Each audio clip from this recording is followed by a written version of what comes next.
Yo. Welcome into the ChrisBeCappinn Show, man. Today is the last day of 2023, December the 31st. And I think we got like 6 games on the board for today. So we'll jump into those, do a quick recap as we always do.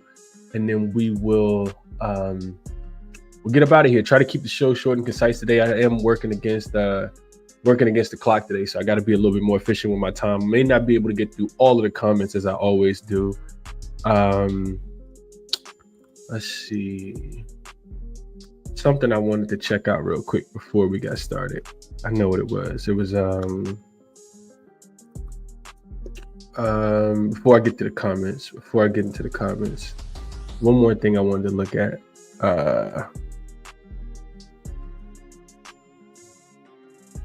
All right. Let's jump into recap. Yesterday, 1-in-1 day. Man, the Clippers really let me down yesterday. I ended up adding the Clippers yesterday on the show. I gave out top play was the Cavs. They went in and mollywopped the Golden State Warriors. Game was close at the end of the first quarter. It was pretty much not close after that. The Warriors are really struggling offensively right now. So that was an easy winner. I ended up adding Clippers -4.5 with the number coming down. And they win the game by 3 points. Just a terrible first half. Going down by 14 to the Pelicans is pretty bad, man. Really, really bad on their part. So 1-in-1 day yesterday. Actually a losing day because the Pelicans bet was a little bit bigger than the Clippers bet. The Clippers bet was a little bit bigger than the Cavs bet, which is, don't ask me why I did that. But that was the 1-in-1 day that I had for myself. Overall, I think still 8-1 and 8-2 in the last 10 bets that I've given out. So we have been hitting. Hopefully we can keep it going today. Let's go through a couple comments and then we'll jump into it as we always do. I don't think Mark's asleep. Mark, he in the Discord all the time, just dropping out winners, whether it's college basketball, college football, NBA, NFL. Mark is always Mark may like love this stuff a little bit more than me, man. Shout out to Mark in the chat. Prolific says, man, Chris went from hot fish grease to frozen tuna. Been rough for Prolific. We'll get it back, Prolific. Don't worry about it, man. Morning, Tasha. What up, Charles? Morning to you. LJ says, top of the morning, Chris. My opinion, Jokic is the best dependable superstar in the NBA, doesn't take nights off, plays hard every night, and cashes. I know LJ was on his 30.5 points last night, or 29.5, and I know he did get there.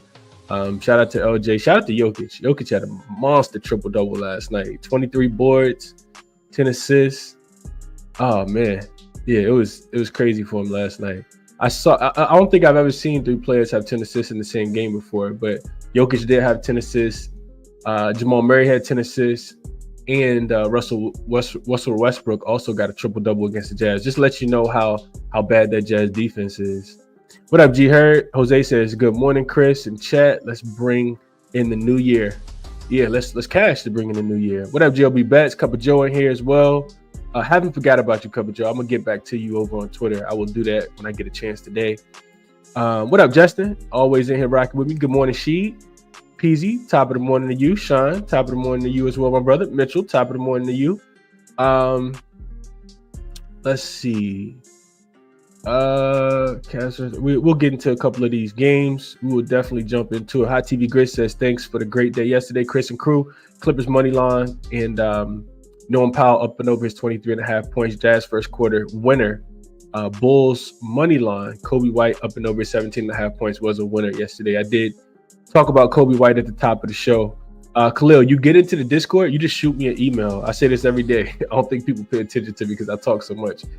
Shoot me an email at ChrisBeCappinn 2 P's 2 N's. I'll send you the link for the Discord. If you're on Twitter or X, you can shoot me a message over there and I'll send you the link to the Discord. It's just all good energy in the Discord though. The energy is all about winning. All about sharing information, all kind of handicapping the games at all different times throughout the day and night. It never stops. People always in the Discord talking about how they trying to get paid the next one. What up, Brian? Happy New Year to you, bro. I hope all is well with you. Morning, Phillips. Appreciate you for tapping in as always, bro. Same thing with Marquise. Helms in here. What up? What up, Helms?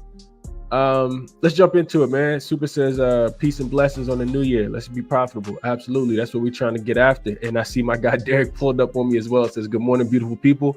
Let's cash the end of the year. Let's do just that, man. We're going to jump into it. We got a couple matinee start times for today. So let's jump into it. We always do so with jaXon.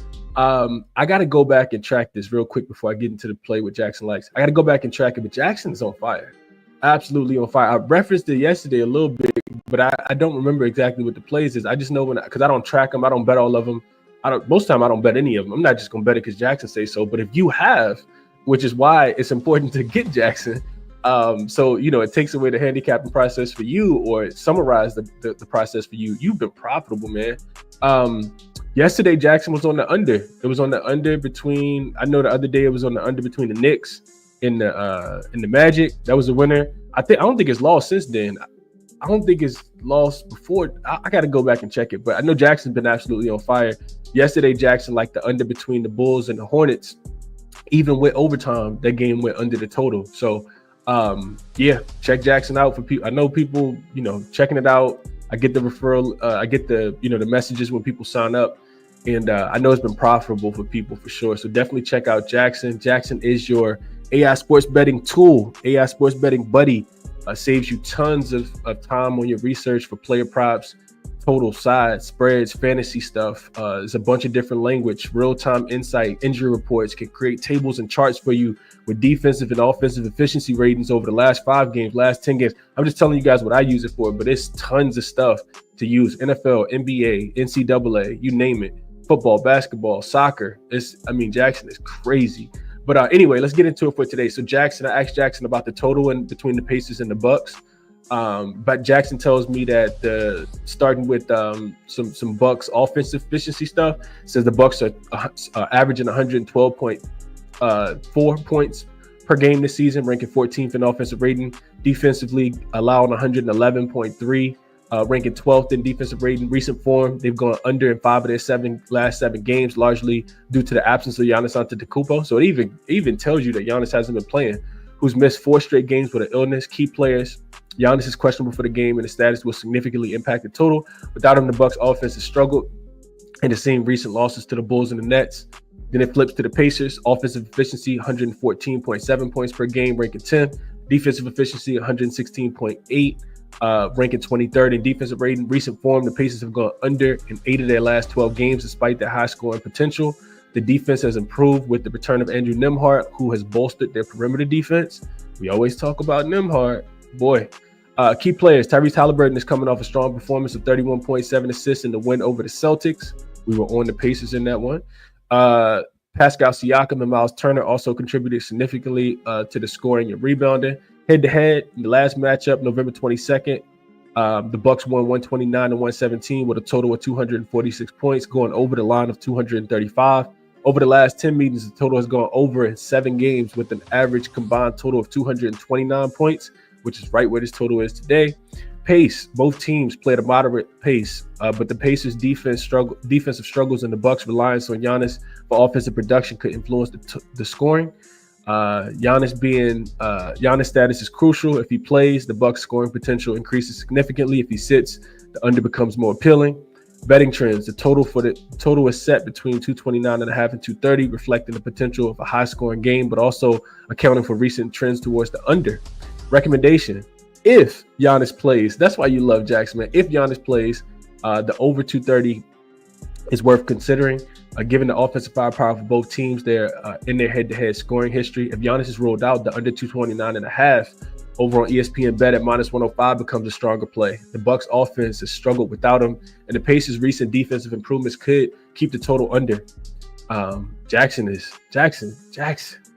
Love jaXon, man. Let's jump into it for today. That we have 2 matinee start times. So this game between the Raptors and the Celtics starts at 3 o'clock Eastern. The game between the Bucks and the Pacers also starts at 3 o'clock Eastern. So let's jump into it, man. Let's jump right into it. No more wasted. I don't even think jaXon is wasting time, honestly. So we got Raptors and Celtics. Line opened 16.5 yesterday when I saw it. It's up to 17 now. Still some 16.5s out there. Total open 234.5, and it's come down to 233. down to 233.5. So a lot of injury news here. Porzingis and Drew Holiday didn't play in the last game. They're both listed as questionable. RJ Barrett is out with an illness. Grady Dick is listed as questionable with hamstring tightness. Davion Mitchell is also listed as questionable, and Fernandez, who didn't play in their last game, is listed as questionable. Let's see, make sure I got it all. Yeah, that's it. And quickly continues to be out. So a couple key guys on the Boston side. That's the only thing that's kind of holding me up. I'll tell you guys right off the rip. I typically go through long breakdowns and tell you what's going on with the teams. The Raptors just lost by 30 to the Atlanta Hawks, and the Celtics just lost to the Pacers. There is a sense of urgency from what I'm hearing with this Pacers team coming out of the locker room. So I'm looking towards the Celtics. I haven't bet it yet. I want to see what I really don't care, honestly, but I will see what happened with Drew Holiday and Porzingis.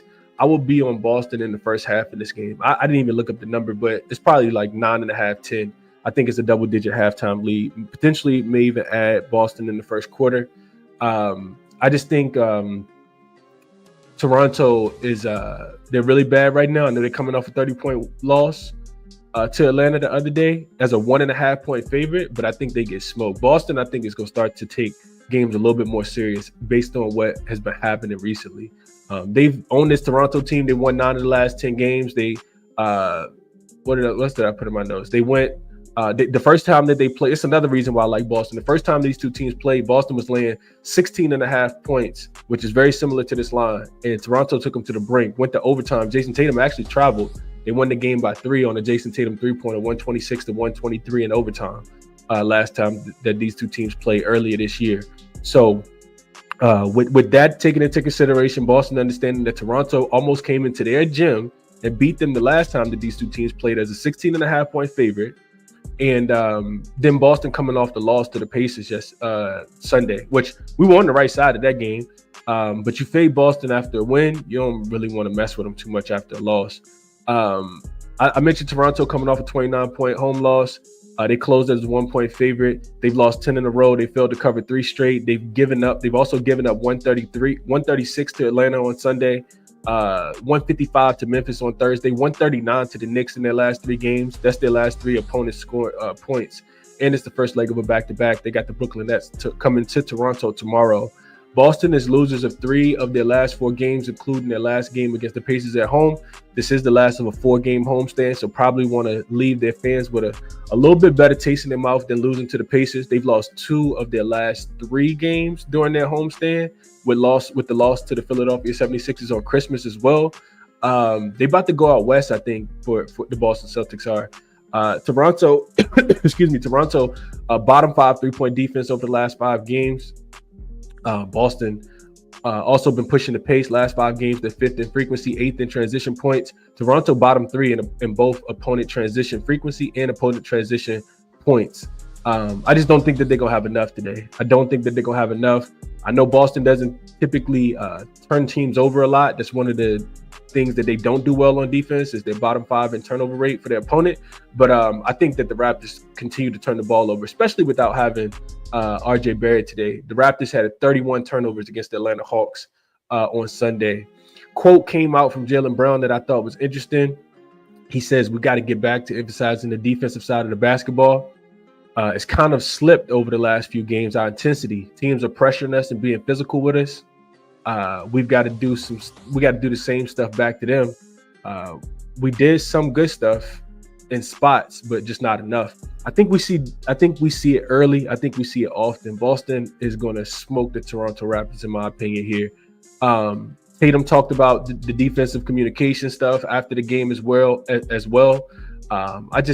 think we see a really bad spot for the Toronto Raptors today, especially with Boston losing last 4 of his last 5. Real quick, I'm going to go over to Outlier. Not going to use Outlier too much in the show today, but I'm going to go over to Outlier real quick and show you guys a player prop that I was looking at. These player props have actually been cashed as well. Looking at Derek White in this spot. Don't really want to play it because I want to see what happens with Drew Holiday and Kristaps Porzingis. But looking at Derek White here, his points prop kind of stuck out to me. 15.5. You can see he's up and over 5 of the last 10 games. the Raptors giving up the 4th most points. You can see here to the point guard position, they're giving up the 2nd most points. To the shooting guard position, also bottom 10. You can see that here. Head to head, he's played against them one time this season, had 18 points in that game. 3 of his last 5, he's gone up and over the total for the season. I don't really think it matters, home versus road splits, but we can check those out as well. Home games, 12 of his 18 games, he's going up and over. You see a lot of green here, 67%. So that's what I was looking at in this game specifically. I always like to do last 5, just kind of check out what's going on with him. This is his last 5 home games specifically. You can see he's up and over 4 of the last 5. If we take that out, 3 of the last 5. Field goal attempts, 12.4. Love to see it. He's hitting about 42% of his shots, which I think is going to increase. 3-point shooting has been down a little bit, down to 33% over his last 5 games.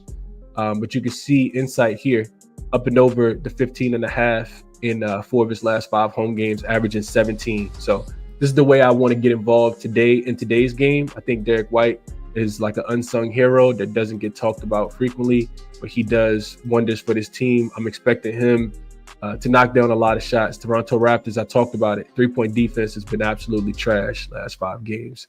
Let's see what you guys are thinking, and we're going to keep it moving to the next game. Like I said, trying to be efficient with time today. Let's see. What do we have here? Janky. What up, Janky? Janky Sports. So shout out to VA crew. Yeah, shout out to VA. He's a stand off Twitter today. I can't bear the sight of those Jokic and Rush triple-double tickets. All right, let's see what y'all talking about here. Mitchell says, I wanted to ask jaXon. I wanted to ask you about jaXon, Chris. Do you always use the blue toggle when doing your research on jaXon? So, Mitchell, the blue toggle is relatively new. I don't think I really pay too much attention to it when I'm using it, whether it's the blue toggle or not. It is like a pro version that you can get if you're interested in signing up for that.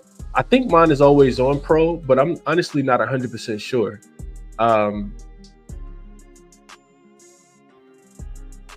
Yeah, I think it's always on pro, but I'm not 100% sure, Mitchell. Super says he took the under yesterday in Chicago and in overtime and still went under. Yeah, absolutely. jaXon like 4-1 in the last 5 shows. King G says. He said, I've been telling. Okay, I'm glad you've been telling. Telling. It can't stop, says jaXon, reading my mind this morning. He likes it as well. He says he's torn between the over and the under in this Indian minigame.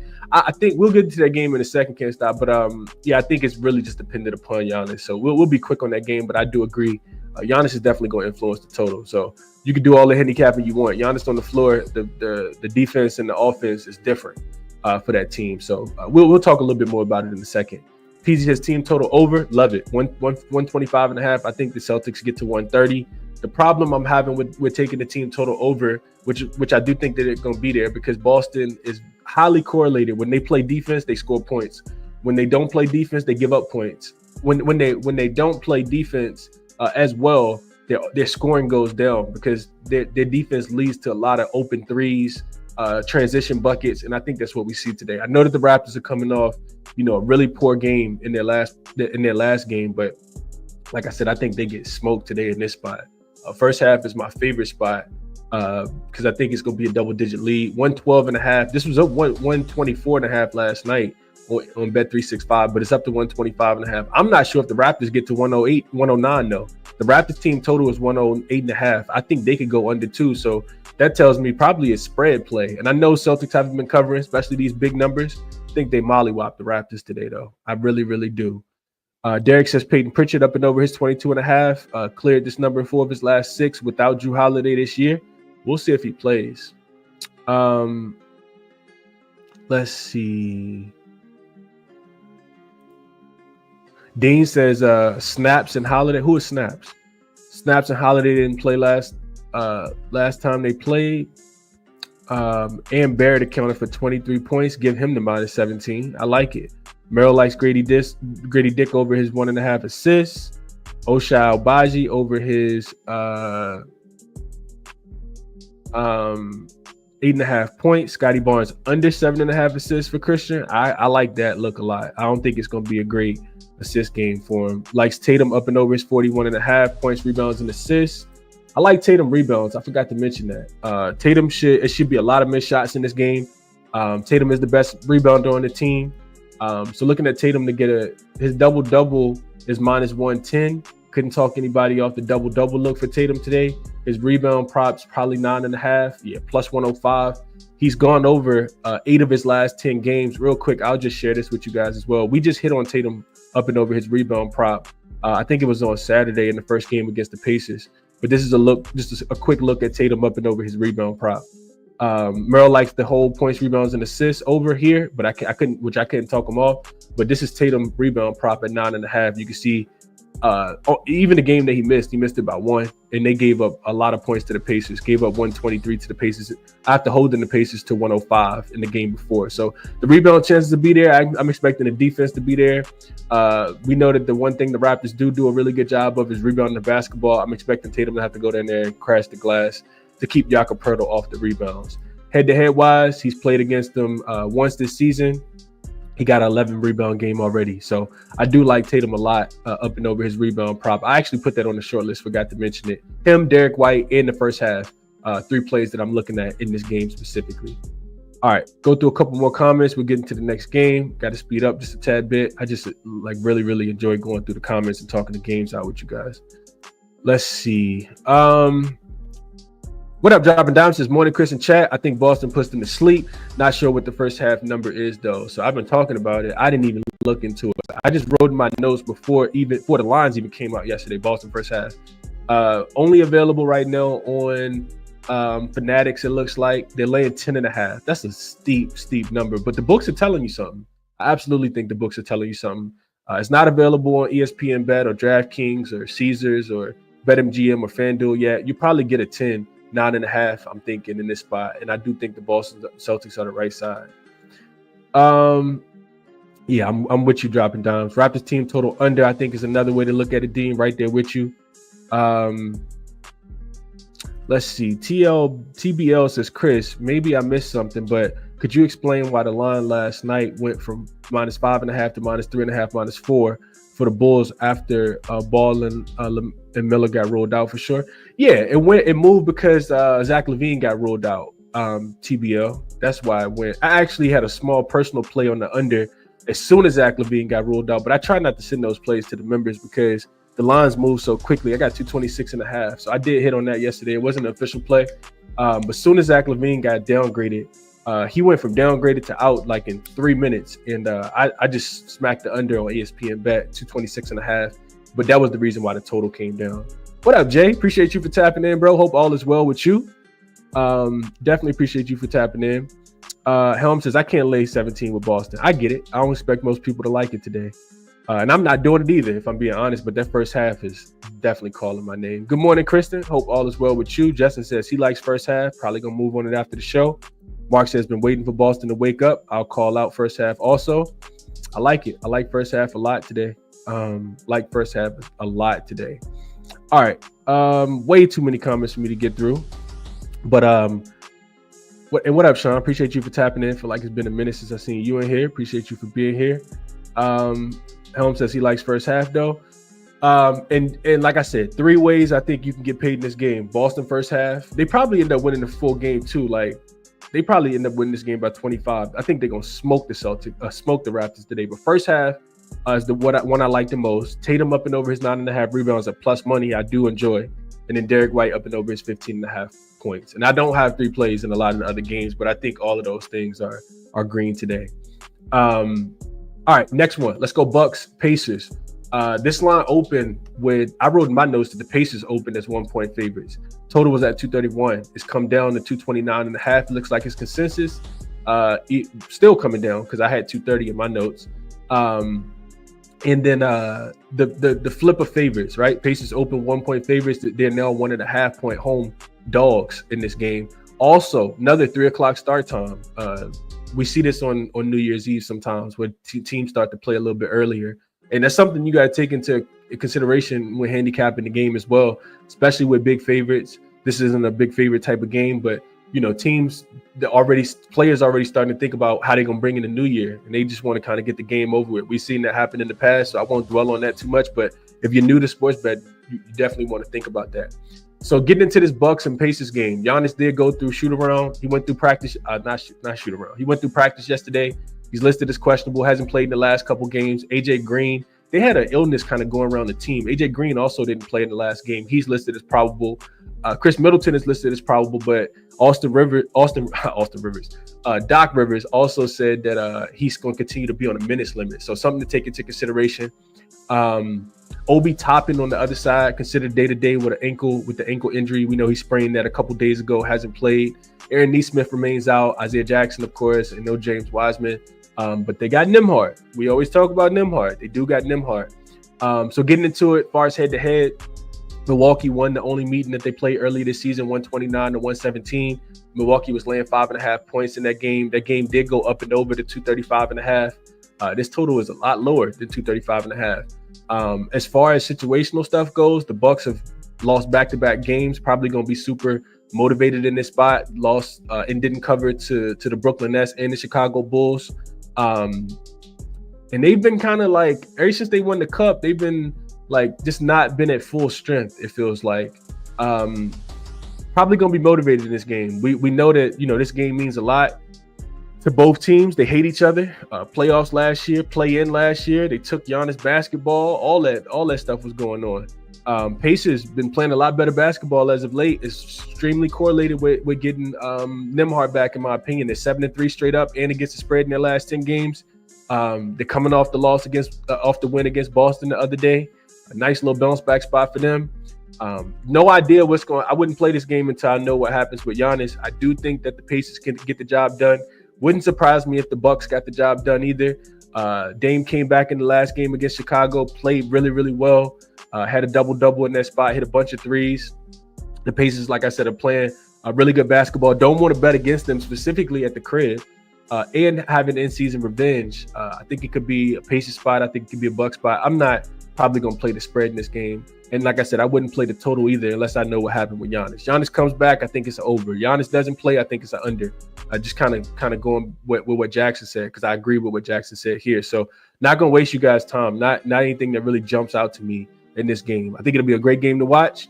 Not sure if I'm going to play it, though. We'll see what happens with Giannis. So quick breakdown here. I just kind of need to know what's going to happen. What's going to happen with Giannis. I guess I'm expecting him to play, but who knows in these games, man? It's really, really difficult to know what's going to happen. Let's see. Happy New Year, Sean. Appreciate you for tapping in, man. AC Lock says, Chris, should have listened. He says, should have listened. Cal and me took Golden State. I don't think Cal took Golden State last night, unless he did it after the show. I told him don't take Golden State last night. He told me he liked a lot of stuff, but yeah, he said a little gambling. Hopefully Cal didn't take Golden State, man. Hopefully he did not. You heard say, yeah, this line flipped. I like Milwaukee here, but Pacers are doing okay. Probably a pass. Yeah, I'm with you. Pass for me. Call me Aries says C's team total over 125.5. I like it. Think they can get to 130. I'm just, like I said, I don't know if the Raptors can get to 109 though. When the Celtics were coming off that. When the Celtics played the first game on Friday against the Pacers, they only gave up 105. If they can hold the Pacers to 105, then who's to say that the Raptors can get to 109 without RJ Barrett? So that's the thing that kind of scares me, is that you might not need the Celtics to score 130 if they end up winning the game 120-96. You know what I mean? Like, that really wouldn't surprise me if they turned up one time. Blunt says, I'm taking the Pacers there, Chris. He says they're back. Okay, let me talk to you all. If you want the Pacers and you think Giannis is going to play, which I kind of feel like Giannis is going to play, then you wait, right? You get a much better number with the Pacers. I do the show super early. Always got to be patient with your process, though. Always. Waterhead says Giannis has the rest. He better go. He better go demon today. We'll see if that goes.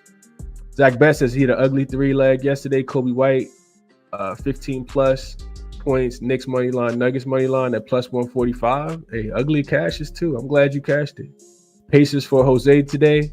Al and Nembhard and Middleton points for me.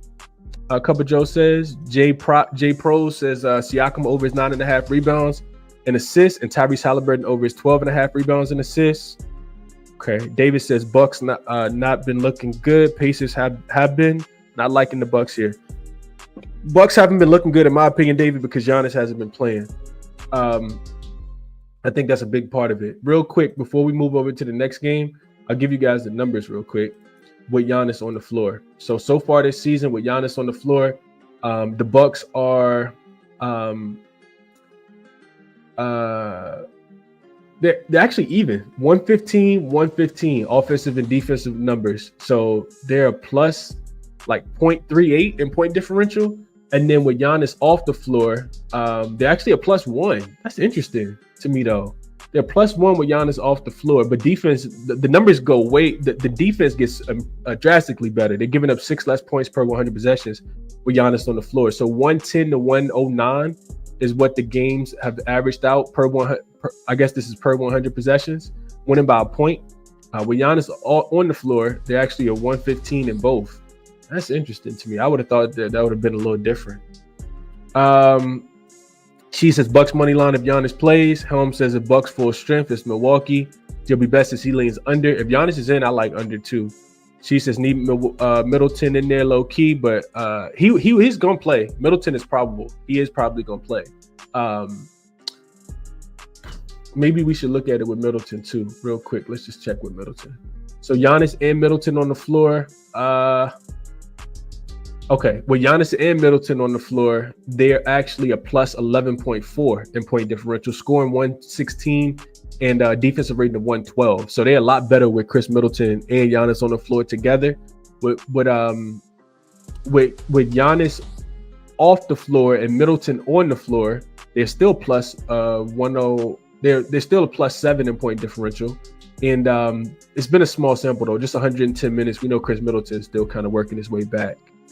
David says, why not play over anyone? Because if Giannis doesn't play, it could be difficult for them to score the basketball. The Pacers are, I want to say, a top 10 defensive rated team last 10 games. And I'm not sure if you've been watching, but the Bucks offense has struggled without having Giannis. They lost to the Brooklyn Nets. Lost to the Chicago Bulls. So you can't just immediately jump on the over without Giannis, in my opinion. Pacers will get up for this game, in my opinion. They do not like the Milwaukee Bucks team. Put some numbers real quick with the Pacers defensive metrics. So 18th in points scored per 100 possessions, 18th in points allowed per 100 possessions, 9th in effective field goal percentage for their opponents. They are doing a really good job of limiting offensive rebounds and not sending teams to the free throw line. I think this is all correlated with Nembhard being back. They're also number 1 in opponent transition frequency. Not that the Bucks are really getting out and running, but they're doing a really good job of limiting teams from scoring in transition as well. Bucks are actually bottom 10 in transition frequency and points scored via transition bucket, David. So just throwing some things out there. Glad you cashed it yesterday, Jordan. Glad you cashed it. Needed the cash yesterday. Needed them bad. Dropping Down says the New Year's Eve home game is an annual tradition. Last 6 years, Pacers are 5-1 straight up in this spot. Could not talk you off looking at the Pacers. Like I said, I can see make a case for both. Pacers are playing really good right now. I don't want to fade them. What up, Killian? Appreciate you for tapping in. Says let's continue to grind. Dropping Down says in the only loss, it was at the buzzer. Okay. Dropping Down's got a good pulse on his team, man, out there in Indianapolis.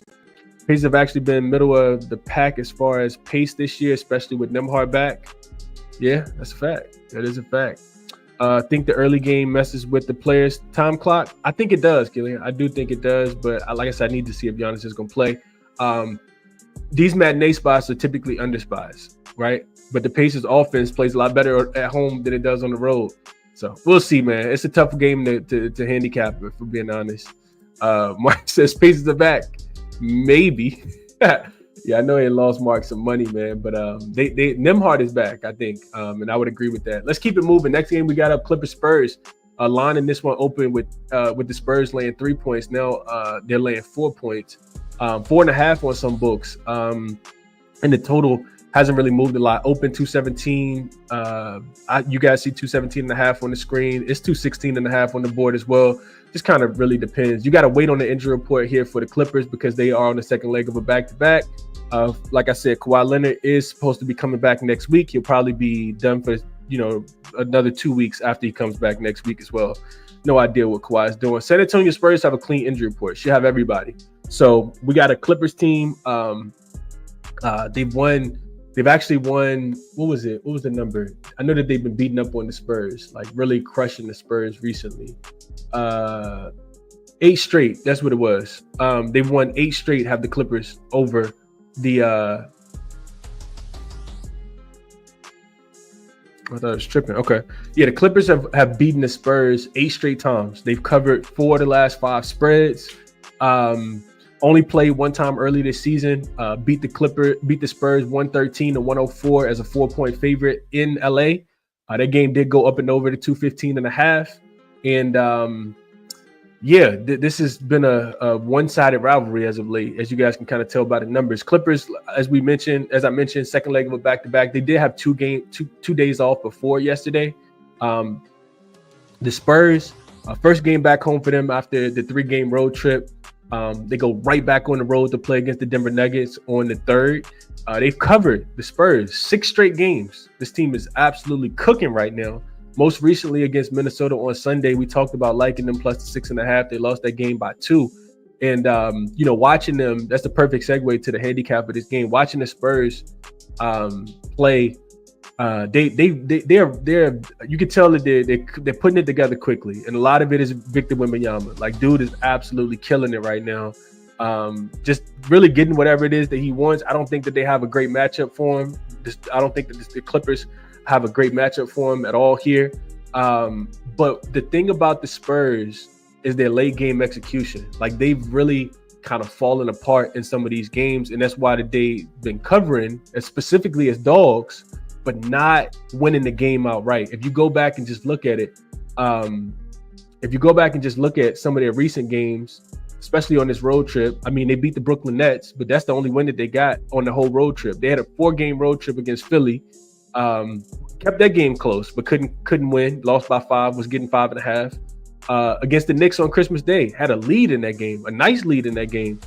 Couldn't get the job done, lose the game by 3. The Brooklyn Nets game started super slow, only scored 11 points in the first quarter, but Brooklyn didn't have anybody, super depleted in that spot, so they were able to win. They came back and took the lead against Minnesota. Harrison Barnes had a really good game on Sunday, not enough to get the win though. So now with them laying 4.5, I don't really know if I like it as much. I think asking them to win by margin is something that I don't feel comfortable laying. Like, I don't want to lay a bunch of points with them. I think the Clippers, so it's conflicting because the Clippers haven't been good on the second leg of back-to-backs. They're 2-4 against the spread so far this season. Real quick, let me pull that up. I had already written it down in my notes, but the Clippers have not been profitable on the second leg of back-to-backs. 3-3 straight up, 2-4 against the number, losing by an average of 8 points per game. They did beat the Warriors and cover. They lost to the Suns in this spot, didn't cover. Beat the Raptors, but didn't cover with laying 6 in that spot. We're getting 6 against the Warriors, won that game outright. Got smoked by the Celtics in this spot back on November the 25th. And then recently they lost to the Timberwolves. So these have been really good teams on the second leg of back-to-back that the Clippers have had to face. Timberwolves, Celtics, Warriors, not the Raptors. The Suns were really good back then, and then the Warriors were actually good at the beginning of the season as well. So if they're unrested in their dog, they are, and the Clippers just play better as a dog too. So I don't really want San Antonio. I know it's a pretty good spot for him. It does line up well for him.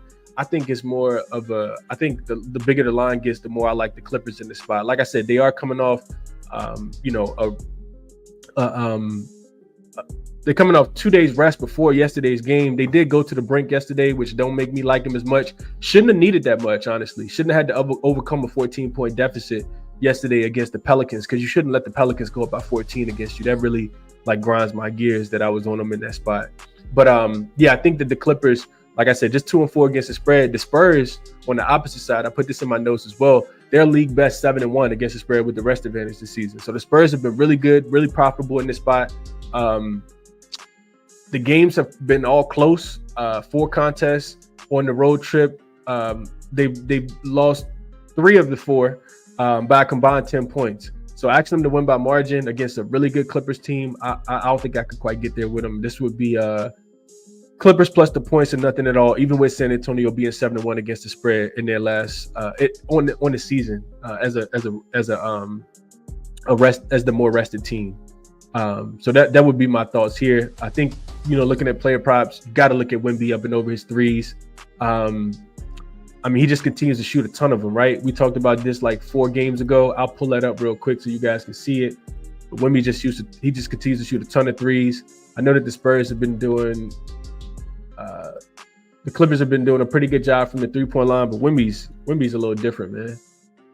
So this is Wemby 3-point prop specifically. All right, we got.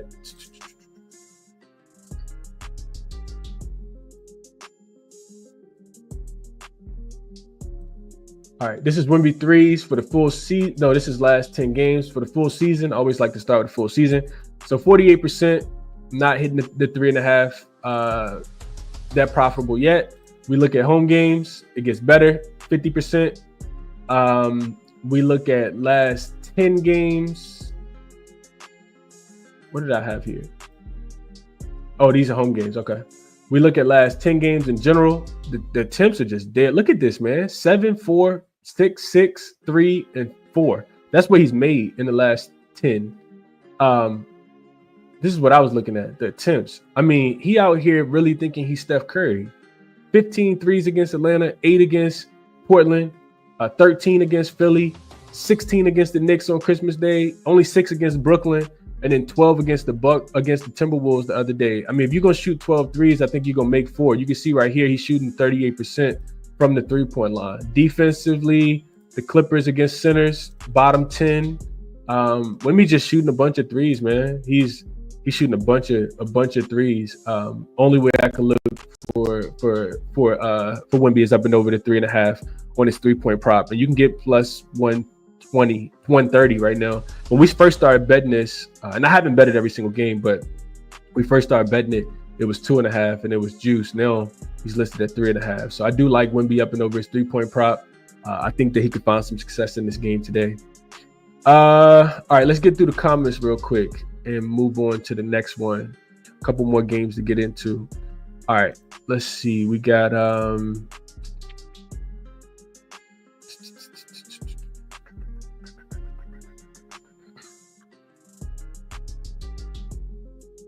see a lot of betting opportunity. Take the Bucks if Giannis plays and they are down. I agree with that, Tariq. Let's see. Hammer the Spurs here, G Hurd says. Okay, I'm not on the Spurs. Team total are both 115. Love them hitting that number. Oh, this is the last game David's talking about. In the words of Ski, what have they shown you that Boston will cover first half? Gundam Atticus says, well, sometimes, and I've seen Ski do this as well, sometimes you don't bet on what the team has done recently. You bet on what you forecast the team to do. I hadn't seen the Pelicans covering no numbers last night. And I had seen the Clippers covering a lot of numbers, and they did the exact opposite of what I needed them to do. So you just got to bet on frequency of what you've seen happen, hit rates and that type of thing, which a lot of people do. They feel more secure about a number, or you bet on what you think is going to happen based on the situational stuff. So, I saw Boston have a 25-point. They were up by 20 the other day against the Pacers. And if you can go up by 20 against the Pacers, you can definitely go up by 20 against the Raptors at halftime. So that's what I've seen them do for me lately. They also really good off a loss as well. Not as much recently, but something tells me without RJ Barrett, they will be today. Celtics this season off a loss, 7-1 straight up, 6-2 against the spread, winning by an average of 18 points per game. So there you go. Only time that they've lost off a loss is against the 76ers, and that was a Christmas Day game. But coming off the loss to the 76ers, I think they played the Pacers in that game, right? They beat the Pacers 142-105. So that's what I've seen them do for me lately. Zubac over his 14.5, B Philly says, what up to my guy, Sai? Helm says he bet the Spurs this morning. Justin likes Chris Paul over his 9.5 assists. Tariq says he jumped on Spurs earlier, -3.5. The Clippers struggled to win yesterday. Trust me, to take them a lot. Yeah, I understand that. Like, don't get it twisted. I think the Spurs could win the game, but by 2 possessions, just scary in my opinion, man. I think the Clippers short travel. I think that they can keep it close. I think they can keep it within 2 possessions. Spurs 8-0 straight up with the rest advantage, 7-1 against the spread. I said that, Eric. I don't care about just trends though. That's not enough for me. What up, B Structure? Spurs for she. A lot of people liking Spurs. I get it. What up, Lightbearer? Says Chris, today is the day you hit all the bets you place. I'm claiming a clean sweep for you in the chat today. Let's cash out. Love that energy. Need that, Lightbearer. I need you to copy and paste this every day. Wimby should dominate here, she says. We can't discount Coach Ty Lue, man. I know that the Clippers didn't look good yesterday. That's probably the reason why they'll play great today. Probably the reason why they'll play great today. What up, G421? Says what up, Chris? New Year's Eve, final ChrisBeCappinn show. He said grind don't stop. Appreciate the work. Appreciate you, G421. All right, let's keep it pushing. Christian likes Zubac over his points as well. Justin says he got over 9.5 points. Okay, my fault. 9.5 points for CP3. Real DJX says he likes Spurs in the full game to go under. Yeah, Spurs they've been playing good. Like I said, they've been dogs in a lot of those games though. We'll see how they do as a favorite here, as a home favorite specifically. We'll go over to the next game.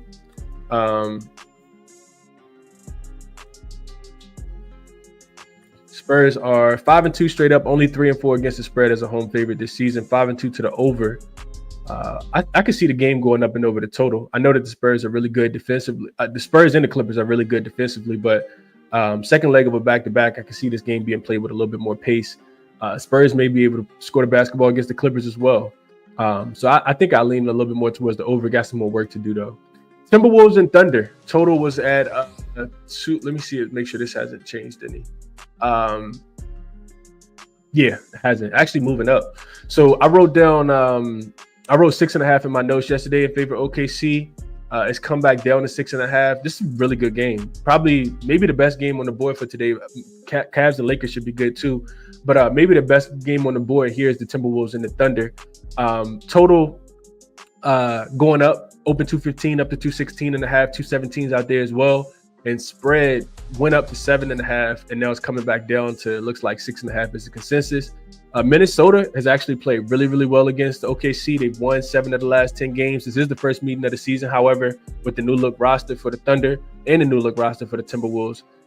Totals are 7-3 to the under in the last 10 head-to-head matchups. Minnesota has won 3 straight games since they lost to the Atlanta Hawks on, what was that, the day before Christmas? They beat the Dallas Mavericks on Christmas. Followed that up with a win against, who did they beat after that? They beat them on Christmas. Oh, they beat the Rockets. A couple days after Christmas. Then they come home and they take care of the San Antonio Spurs the other day, but didn't cover that spread as well. This is a spot where you typically want to play the Timberwolves. The Timberwolves are much better as a dog than they are as a favorite. Kind of reminiscent of the Atlanta Hawks a little bit in this spot, in my opinion. As a dog this season, the Timberwolves are, let me get that number for you guys real quick. But I know that they've been really, really good. I don't care how good they've been, though. I'm not betting against OKC right now. Timberwolves look like they've been a dog just 3 times this season. Lost to the Celtics, but covered. Lost to the Warriors outright, didn't cover, but that was after beating the Warriors. And then, of course, on the Christmas Day game, they were getting 5 points against the Mavericks. They won that game outright. Didn't even need the 5 points. Won the game by 6. 2-1 to the under in this spot. Games totals averaging about 211 points when the Timberwolves are dogs. So the Oklahoma City Thunder on the other side, not a team I'm willing to bet against right now. It's literally OKC every single game or nothing for me. 9-1. I didn't bet them yet. 9-1 straight up, 7-2-1 against the spread in their last 10 games. They've won every game since they lost the Cup game to the Bucks. Second straight home game for them of at least a 5-game homestand. They got the Clippers coming to deck on what's tomorrow? Tomorrow's what? Wednesday. So they got the Clippers on Thursday. Then they got the Knicks and they got the Celtics coming to town as well. This is just a well-oiled machine, man. This team is really, really good at basketball. Smoked the Memphis Grizzlies the other day. The Memphis Grizzlies were extremely shorthanded with no Ja Morant, no Brandon Clark. They were missing some other players as well. No Zach Edey in that game. And now you get the Timberwolves coming to town. Timberwolves will get up for the game. It's still OKC or nothing for me here. I just think that, I always talk about them defensively. Two really good defensive teams, maybe the best two defenses in the NBA. But OKC defensively, really, really good. My favorite play in the game is the team total for the Minnesota Timberwolves to go under. Haven't bet it yet, but that's the one thing that really kind of stands out to me. Because if you bet on the Thunder defense, you don't really care about if they win the game, if they score points or not. I just think that looking at the Timberwolves offense, they've really struggled on the full season. Last couple games, they've been a little bit better. Not trusting Julius Randle against the best defense in the league, though. Also, not even trusting Dante DiVincenzo against the best defense in the league. Minnesota last 5 games are 15th in offensive rating, 17th in effective field goal percentage, 17th in turnover rate. So kind of middle of the pack in all of those. They're 6th in offensive rebound rate, 27th in free throw rate, so not getting to the line a ton.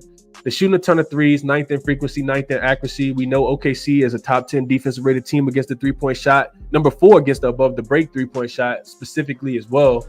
Timberwolves offense in the half court, 18th in points scored per 100 possessions. OKC, the second best defensive team in the half court. Minnesota not pushing pace, 26th in transition frequency. OKC top 5 in both points allowed and frequency as far as team scoring, getting out and pushing pace against them. So really kind of taking OKC's offense off the floor. I just don't think that the Timberwolves are going to be able to score the basketball. I think under 104.5 is the best way to get paid in this game. Really just banking on OKC's defense. Like I said, I'm not sold on Minnesota's offense quite yet. I think that they're going to struggle to score. Looking at pace for both of these teams, Timberwolves playing 20. They're 27th in pace over the last 5 games. I don't think OKC is going to push the pace at all in this game either. And also, I think OKC could struggle to score the basketball, which means that they'll have to even rely more on their defense in this game, in my opinion. So if I had to play the spread, I think 7 is a big number. 6.5, 7 is a big number for OKC, but they've been winning and covering these type of games. But I do think that the team total going under is probably the best play, in my opinion here. Thunder buddies, play defense, team total under would be my recommendation. Real quick, they held the Grizzlies to 106. They held the Wizards to 105. They held the Bucks to 97. They held the Rockets to 96. They held the Mavs to 104. They held the Jazz to 106. They held the Blazers to 99. You got to go all the way back to November the 17th before we even ate turkey on Thanksgiving to find the Mavs score 121 points. That was the game without Luka. The Suns scored 83. The Pelicans scored 88. I mean, defensively, this is just a juggernaut defense here. So I think all the games I just talked about, only 2 teams, the Jazz got to 106 and the Grizzlies got to 106. Only 2 teams that gotten over 105 here in this spot. So I do think it's, like I said, it's going to be a defensive game. I like the Thunder team to hold the Timberwolves under 104.5, I think is the number. All right, comments on this one. Let's see what you guys got.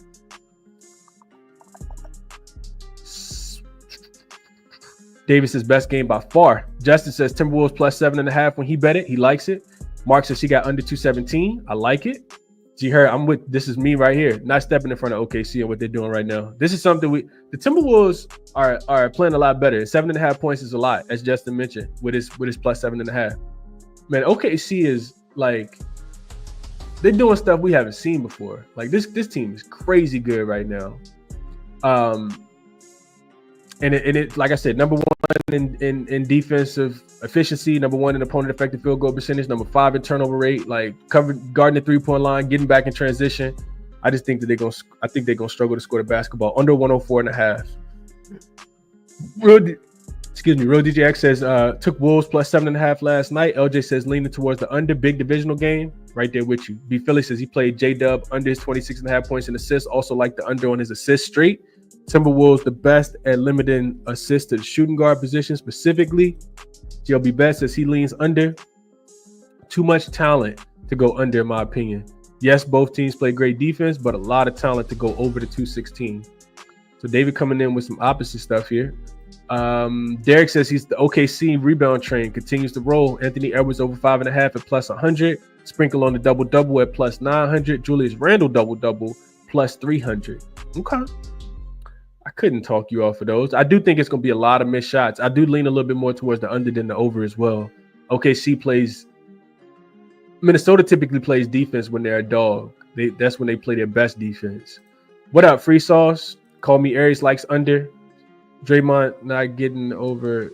Wrong game. Oh, he says cost him a bet. Okay. McLean, haven't seen you in here in a while, man. Suspecting OKC to go full throttle this game. Will always play Memphis super hard. I agree with that. Jose likes under. You all see under. I see over, David says. You could be contrarian, David. Nothing wrong with having your thought process, man. Nothing at all wrong with it. I like specific team total under here, though.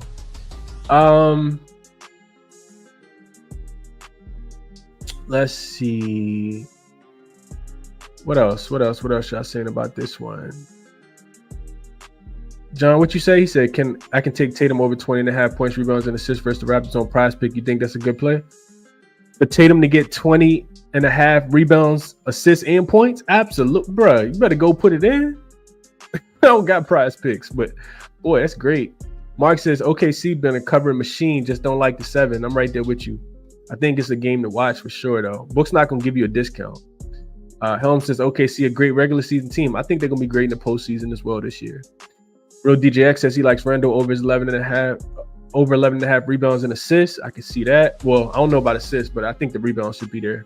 Christian says SGA over his 5.5 rebounds. Call me Aries says Bulls have too many offensive liabilities, especially going against OKC, and that's the way I see it. I think that there are some offensive liabilities. I think that they haven't been exposed recently because they haven't been playing against great defensive teams. So I like the Thunder team the whole this Minnesota team total. This Minnesota team under, I think is 105.5. 104.5. I think is the number. Haven't played it yet, but that's the way that I want to be. 105.5. I'm sorry, 105.5 minus 115 on DraftKings is the best number right now. Let's go over to the next one. We got a couple more games. I got to get through them a little bit quicker. I think it's just 2 more games, right? We got Cleveland and we got Cavs and my Lakers, which we'll talk about in just a second. And then we got Memphis and Phoenix to finish us out. So Cavs and Lakers didn't do too much diving into this game, man. This is one that I really want to watch, if I'm being honest with you guys. I know that the Lakers were getting 2.5 when I first saw it. Then it moved to 3. Now it's up to 4. And the total opened to 27.5, and that has actually moved up to 220. Actually, up to 230.5. I see right now on Caesars and BetMGM also got it at 230.5. ESPN Bet got it at 230.5 as well. So some 229.5s out there. Books are expecting points. Books are expecting Cleveland to score the points. They're up to 4.5 point favorite as of now. Bron and Anthony Davis are both listed as questionable. Jackson Hayes could potentially, he's supposed to return. He's listed as probable. Gabe Vincent is listed as questionable for the Lakers. I think he's dealing with an oblique injury. I don't think he's going to play, but that's my opinion. And then the new guys, I don't think that they're going to play. Based on what I heard JJ Redick say yesterday, I don't expect Shake Milton to be a part of the rotation at all anyway. But I don't think Dorian Finney-Smith is going to play. I think I read something that said that they were going to be active in the next game when the Lakers play. And I forgot who they play next. But look, getting into this matchup, Cleveland, they smoked my Lakers earlier this season. I remember being on the under. Lakers defense did not show up. They scored 134 points to the Cavs when they were in Cleveland. 134 to 110 was the number back on October the 30th. Lakers had actually won back-to-back head-to-head meetings last season. So Lakers get a chance to get a little revenge here. Not betting against the Cavs. I think this team is 10-0 straight up, 8-2 against the spread in their last 10 games. Second leg of a back-to-back, third game in 4 nights for them. Third game of a 4-game road trip. They finish in Dallas, I think, in one day this week coming up. So real quick, one of the things I wanted to look at was just looking at how the Cavs do on the second leg of back-to-back games. I didn't get a chance to look into that. They are 5-1 straight up, 4-2 against the spread, winning by an average of 12 points per game. 4-2 to the over, 3 straight overs in this spot. The Lakers are really well rested, man. I want to kind of give us a shot to at least keep the game close, man. Let's see. And the Lakers have been playing much better defense as well. The Lakers with the rest advantage, 6-3 straight up, 4-5 against the spread. Winning by average of 2 points. They won back-to-back games against the Kings in this spot. Lakers at home, 2-2 straight up, 2-2 against the spread when they're playing against non-conference opponents.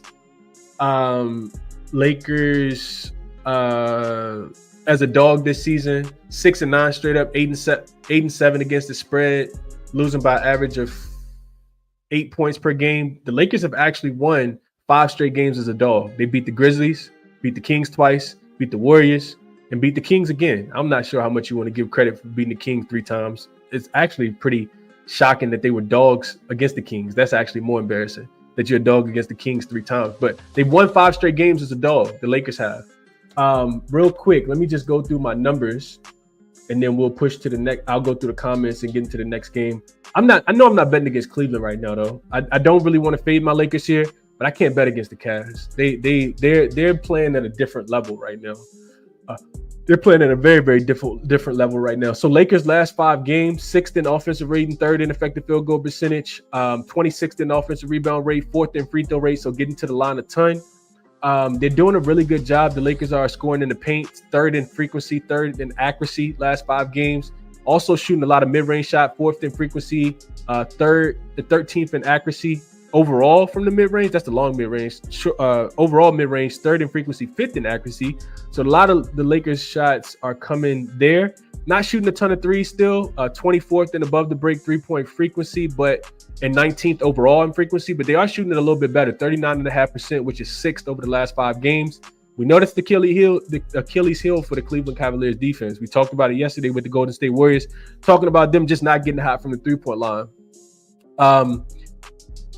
Cavs, 3-point defense, bottom 5 last 10 games. That's really the only thing that you can poke holes in them about. Lakers playing at an extremely slow pace, actually slowest pace last 5 games, 30th in frequency, 20th in points scored via transition buckets. Looking at the Cleveland Cavaliers offense, I mean, do I really have to talk about it, boy? This offense is cooking with hot grease right now. First in efficiency, averaging 128 points in their last 5 games. Number 1 in effective field goal percentage, doing a really good job of protecting the basketball. 5th in turnover rate. Number 1 3-point shooting team, shooting 44% from the 3-point line, shooting the second most threes. So that's really what it's going to come down to. Can the Lakers keep the Cavaliers off the 3-point line? Lakers 3-point defense has been pretty solid. 8th in corner 3 frequency allowed. Number 1 in corner 3 accuracy for their opponents. 5th in above the break 3 frequency. 16th in above the break 3 accuracy, holding teams to about 35%. And overall, they're actually the 3rd best 3-point defense in opponent 3-point field goal percentage, holding teams to 32.7% over their last 5 games. Cleveland has, they do like to get out and run. I'm watching them play the Warriors yesterday. I mean, off misses, off makes, they just take off. They look like an AAU team playing against a little league team. Like they just run so fast. They never seen a shot that they don't like. It's a lot of tempo within their offense. 12th in frequency, 5th in points scored via transition last 5 games. Lakers giving up the 2nd most points in transition over the last 5 games. So yeah, I'm not betting against the Cavs right now. Just something I'm not doing with my money, but I want to just kind of be on the sidelines, if I'm being honest with you guys. Don't really want to play this game. I think I'm gonna just watch this one. Let's see what you guys are thinking about this one. I talked about a couple player props already, Shadow. Tatum rebounds, Derek White points. Those are ones that I like. The plus money that you can get for Wemby up and over his threes are something that I like. Kevin, he said it. Right, Kevin. Not stepping in front of the Cavs at all. Not doing it, man. I'd rather just, enjoy my New Year's Eve, man. Not stepping in front of the Cavs at all. Yeah, I'm not doing it. Any thoughts on the over-under on the Cavs-Laker game? Luca says, I think if the Lakers can continue to play defense the way that we've seen them play defense, Luca, then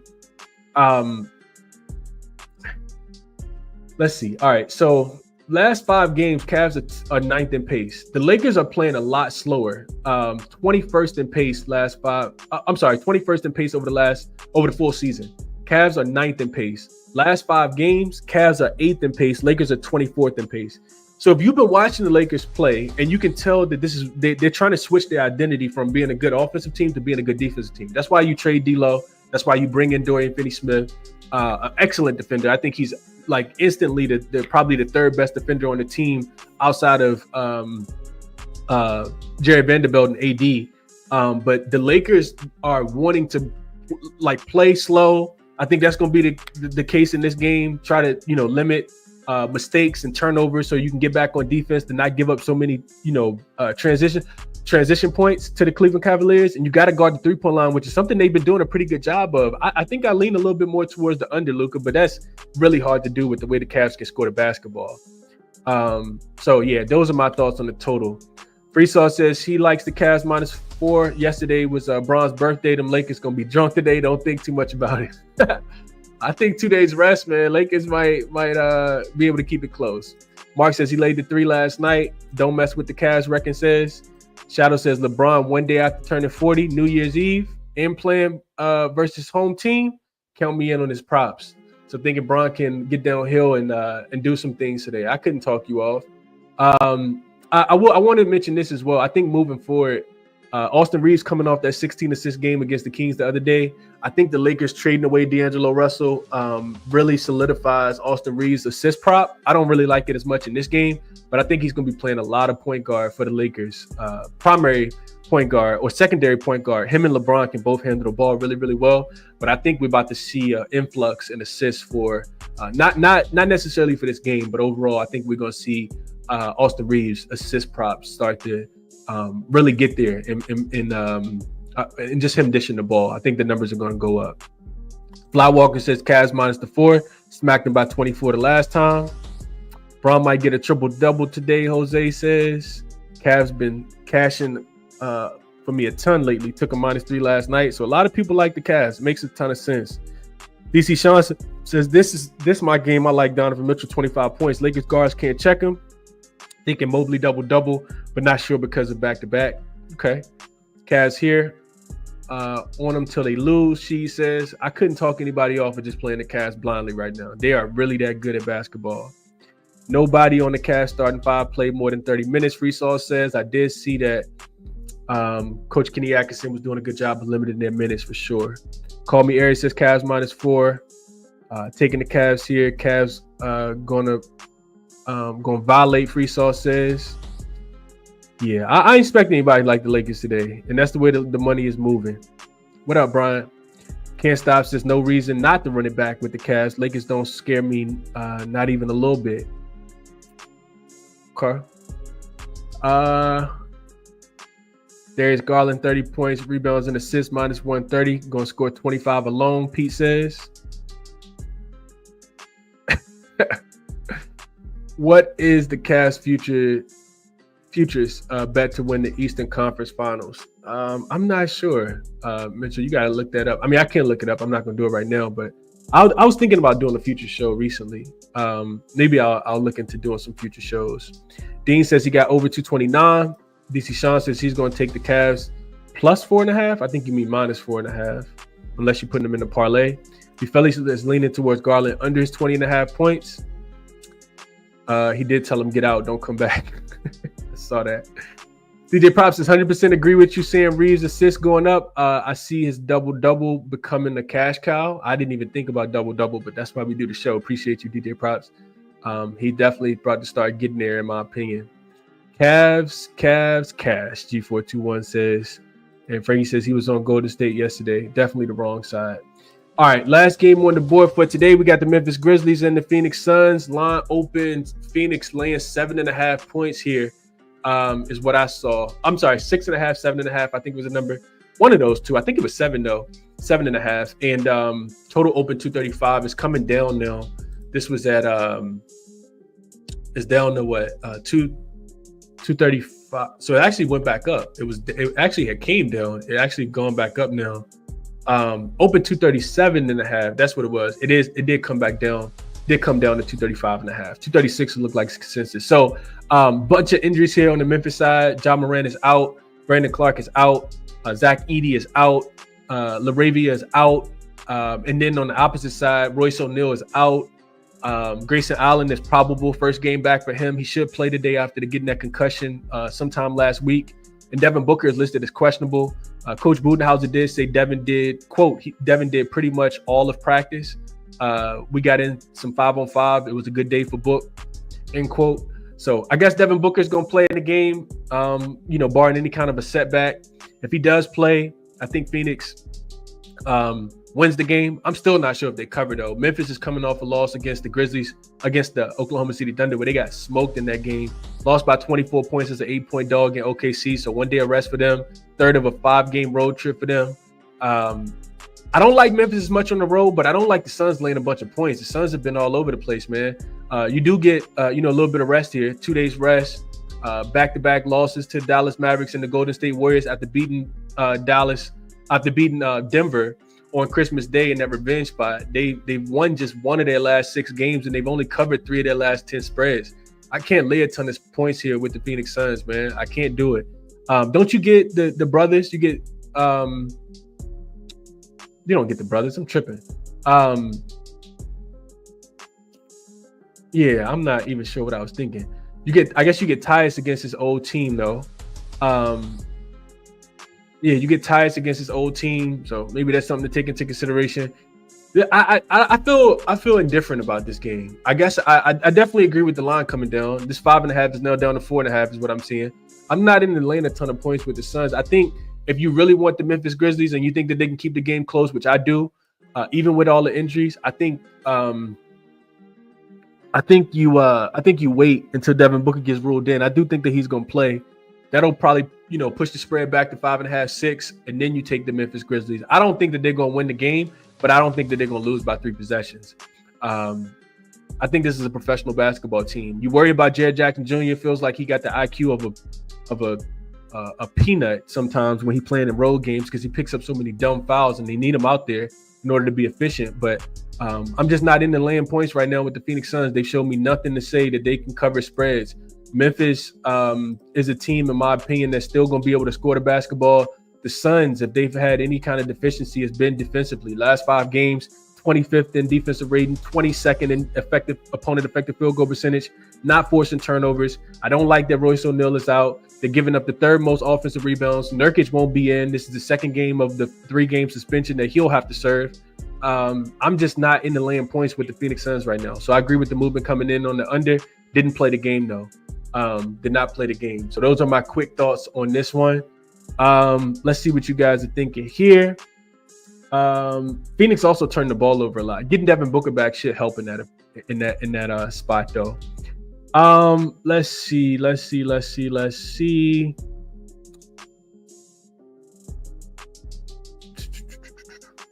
Mitchell says plus 550 I found it, Chris, and plus 1,300 for them to win the championship.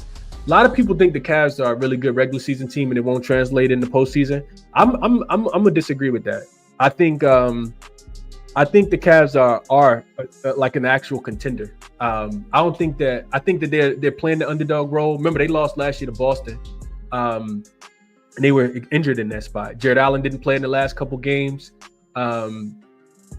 Donovan Mitchell didn't play in one of those games, and they still took him to the brink. I think that the Cavs are legit championship contenders. I think a lot of people think that because they've had really good regular seasons, but they also continue to get hurt at the wrong time. If they're healthy, I think that they can compete with the Celtics. I'm not saying that they're going to beat the Celtics, but I think that they can absolutely compete with the Celtics, take them 6-7 games, in my opinion. I think the key is what Kenny Atkinson has done to the team, where JB Bickerstaff wasn't able to do so. He's really unlocked this offense. They play just like the Golden State Warriors, but just got a lot better personnel than the Warriors. They shoot a ton of threes. They play really fast. They play really good defense.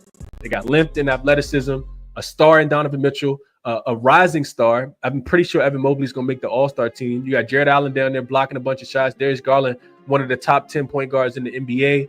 A bunch of three-point shooting with Steve Merrill and Gorgeous Niang and Dean Wade is underrated. Like I'm really high on the Cavs. Free Sauce says he's going KD under his points, rebounds, and assists, 40.5. Dropping Dimes says he likes under here. I like under too, Dropping Dimes. I do like under if I had to play total. I think Memphis is missing a lot of offense. They'll probably have to rely a little bit more on their defense. The Phoenix Suns are actually not a bad defensive team when they have everybody healthy. Like, they have been having to lean a little bit more on their defense. So I agree with you here. KD for 35, Call Me Aries says. Under for Jalen. So a lot of people like it under, it looks like so far. Yeah, I agree with the line coming down. Plumlee under his points and rebounds for Hot TV Grits. She says under as well. Reem says Lakers up, Chris. Let's go. I'm not messing with the Lakers today, Reem. Not messing with the Lakers, bro. I'm gonna stay on the sideline in that game. Daniel says, yo, Chris, I'm late, but good luck on the Cavs yesterday. I'm glad you cashed, bro. Jared Jackson Jr. under 7.5 rebounds for B Philly. He don't be rebounding, bro. I could definitely agree with that. Let's see. Brown says, like to hear Chris, Cavs are my hometown team. Yeah, I don't even care about hometown team and all that stuff. I just call it like I see it. Cavs are really good. Really good. David says he likes under, never sleep on the bench players. It's their time to show their stuff. And I agree with that too, David. Definitely agree with that. Jose says Suns going to roll with all the Memphis boys out. Not so fast. Not so fast. But you get a better number, like I said, when they get ruled out, though. When Devin Booker gets ruled in my opinion. All right, so quick recap. Boston first half. Let's see. Do we have official numbers? This is what I had written down before the show starts. Show started. Let's see if we have first half numbers, and I'm gonna update this real quick. Not anything on this list that I would change after talking the games out. Boston first half, it looks like is available now. -10 is the best number on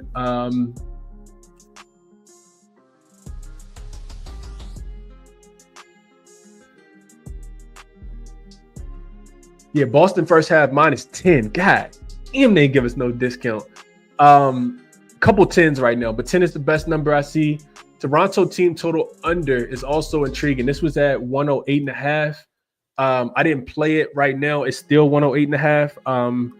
May even split that. Tatum up and over his 9.5 rebounds is a look that I like a lot. Minnesota team total is not 104.5. It's actually come up to 105.5. I haven't made a bet yet, but these are the things that I'm looking at. Victor Wembanyama would also be on this list. Derek White up and over his 15.5 points. I typically don't play 3-player props in the same, or make 3 plays in the same game, but Derek White up and over his 15.5 points is definitely something that I'm interested in. I'll probably wait and see what happens with Drew Holiday and Porzingis, specifically Drew Holiday. I think he impacts Derek White points prop for sure. And these are my favorite plays on the board for today. My favorite plays on the board for today. I also lean, not enough for me to take it, but I also lean, I know a lot of people don't like it, but I also lean Clippers plus the 4.5, even on the second leg of a back-to-back. And I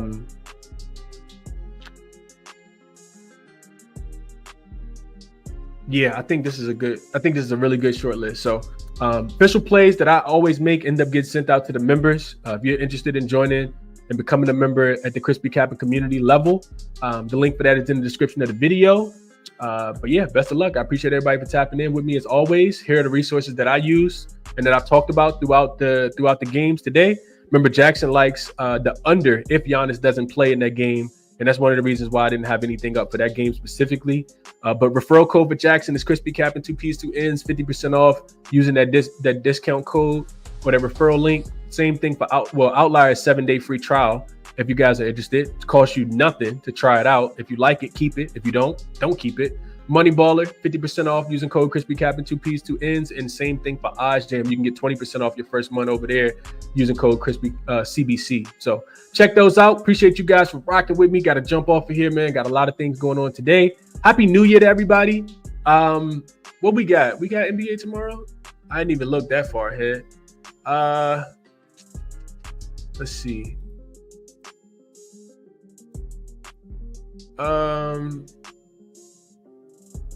I don't even know if we got NBA tomorrow. Let's see. Tuesday, Wednesday. Yeah, we got games tomorrow. We got a ton of games tomorrow. We'll be back tomorrow. Back tomorrow, man. Best of luck on all your action. I do appreciate you guys for all rocking with me. Happy New Year to everybody, man. Catch you guys in the next one. Y'all enjoy, what's today?